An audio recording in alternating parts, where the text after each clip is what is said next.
Adolf Hitler and Narendra Modi. Now I know what you're thinking. Wait, what? Those two? Really? One was a really bad leader who killed millions of people and started a huge war. The other is the leader of India, a country that's becoming more and more important in the world. So why are we even talking about them together? That's what we're going to talk about today on Gareb CEO. Is it crazy to compare them, or is there something important to learn? Let's find out.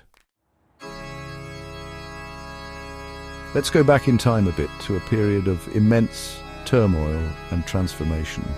Imagine Germany in the 1920s, a nation grappling with the aftermath of a devastating war. They had just lost World War I and everyone was struggling. The economy was in shambles and the people were desperate for change. Along came Adolf Hitler and his political party, promising to restore Germany's former glory. They said it was everyone else's fault that Germany was doing badly and promised to make Germany great again.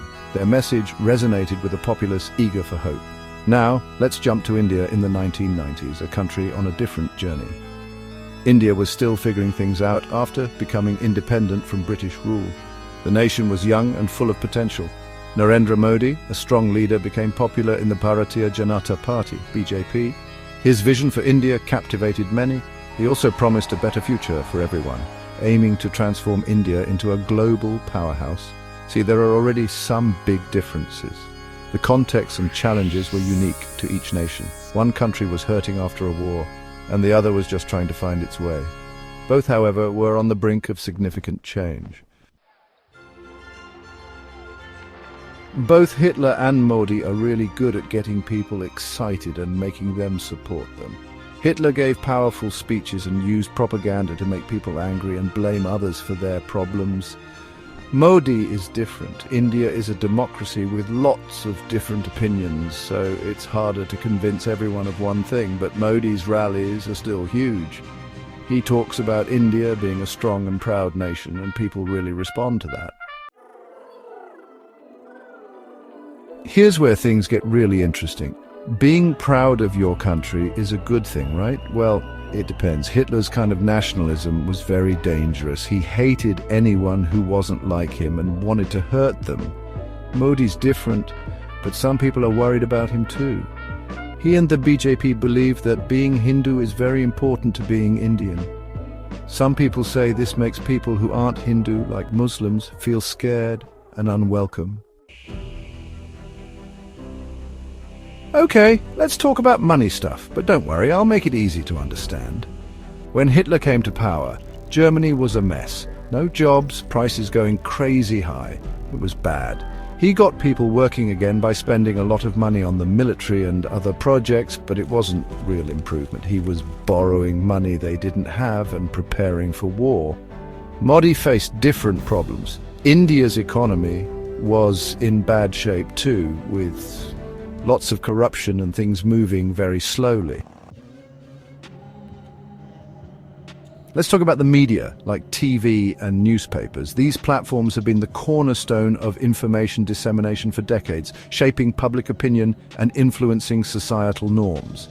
Whoever controls the media can control what people think. This power can be used for good, like educating the public, or for bad, like spreading misinformation. Hitler took over all the media in Germany and used it to spread his message and lies.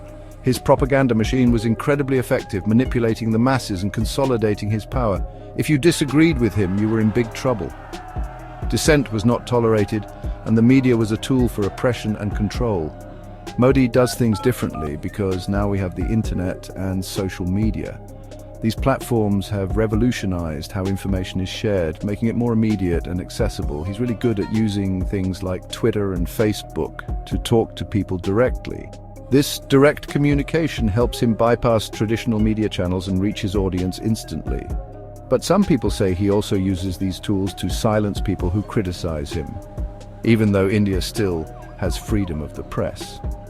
The debate continues on how these new media tools are shaping democracy and freedom of expression. Check one, check. Okay, this is a tough one to talk about. When we talk about Hitler and how he treated people, it was truly awful.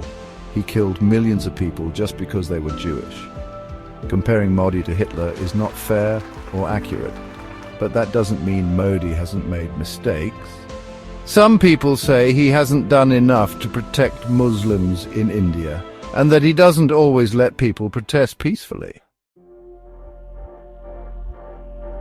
So, what do other countries think about these two leaders? Well, most countries hated Hitler because he was a bully who wanted to take over everything. Modi is different. He wants India to be friends with everyone and be a leader in solving big problems like climate change. Some people wonder if he's really trying to help the world or if he just wants to look good.